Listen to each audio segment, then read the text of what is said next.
Hi అందరూ ఎలా ఉన్నారు? సో పార్ట్ 2 అయితే కంటిన్యూ చేద్దామా? నేను ఎప్పుడు మా పేరెంట్స్కి రుణపడే ఉంటానండి. థ్యాంక్ యూ సో మచ్ అమ్మ నాన్న, మమ్మల్ని ఎంత కష్టపడి చదివించారో అది మేము దగ్గరుండి చూసాం కాబట్టి మాకు తెలుసు. సో మా డాడీకి చదువు అంటే చాలా ఇష్టము. ఎప్పుడు చెప్తూనే ఉంటారు, education is the most powerful weapon in the life అని. సో మనకి ఎడ్యుకేషన్ ఉంటే మన లైఫ్ ఒక మంచి స్థాయికి వెళ్తుంది, మనకి రెస్పెక్ట్ వస్తుంది, అన్నీ వస్తుందని చెప్తారు ఇప్పటికి కూడా. సో డాడీ ఆ రోజుల్లోనే ఇంటర్ అయితే కంప్లీట్ చేశారు గవర్నమెంట్ స్కూల్స్లో, కాలేజెస్లో. ఆ తర్వాత డిగ్రీ కూడా ఎగ్జామ్స్ రాసి కంప్లీట్ చేశారు. సో అమ్మ గురించి అయితే అమ్మకి బయట ప్రపంచం ఏం తెలీదు. పిల్లల్ని చూసుకోవడం, డాడీకి సపోర్ట్గా ఉండటం.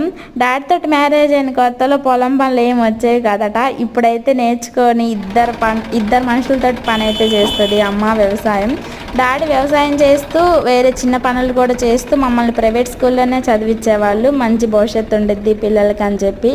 అంటే ఆ రోజుల్లో ఈ బడి అలా చెప్పేవాళ్ళు కదా. సో అలాగా. సో తమ్ముడైతే ఇప్పుడు ఇంటర్ చదువుతున్నాడు, చెల్లి అయితే ఎంఎస్ చదువుతుంది.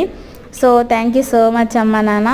సో నాకు మ్యారేజ్ కాకముందు మా పేరెంట్స్ సపోర్ట్ ఎలా ఉందో, మ్యారేజ్ అయిన తర్వాత మా హస్బెండ్ సపోర్ట్ కూడా అలాగే ఉంది.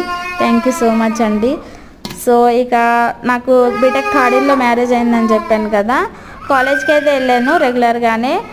ఫైనల్ ఇయర్లో అయితే ఇంకా కరోనా అయితే వచ్చింది మాకు. ఫైనల్ ఇయర్ లాస్ట్ సెమ్ అయితే పోస్ట్పోన్ చేసేసారు లాక్డౌన్ వల్ల. 9 months తర్వాత అనుకుంటా మళ్ళీ కండక్ట్ చేశారు. సో అప్పుడు అందరం ఇంట్లోనే ఉన్నాము, అది అందరికీ తెలిసిందే కదా. సో 9 months తర్వాత లాస్ట్ సెమ్ కండక్ట్ చేశారు. అప్పుడు నేను కన్సీవ్ అయ్యాను అప్పటికే. సో నేను 9th monthలో ఎగ్జామ్ అయితే రాసి వచ్చాను, ఫైనల్ ఇయర్ లాస్ట్ సెమ్. అప్పుడు పాపని కన్సీవ్ అయ్యాను. సో నెక్స్ట్ వీడియోలో కంటిన్యూ చేద్దాం. బాయ్.